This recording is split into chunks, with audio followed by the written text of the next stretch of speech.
काही पेशंट्सला हातावर, पाठीवर आणि पोटावर चरबीच्या छोट्या मोठ्या गाठी असतात. त्यांना लायपोमा असं म्हणतात. आता या गाठी नॉन कॅन्सरस असतात, पेनलेस असतात, सॉफ्ट टू टच असतात.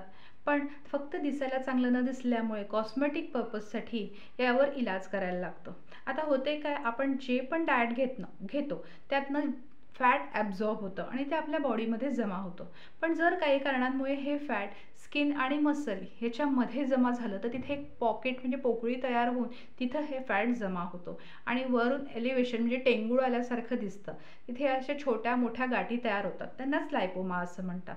आता कॉस्मेटिक पर्पजमुळे बरेच पेशंट डिप्रेशनचे शिकार होतात. त्यांचं कॉन्फिडन्स लेवल लो व्हायला लागतो. होमिओपॅथीमध्ये यावरती इलाज आहे. जर तुम्ही पण या आजाराने ग्रस्त असाल तर आजच कन्सल्ट करा आपल्या होमिओपॅथिक फिजिशियनला.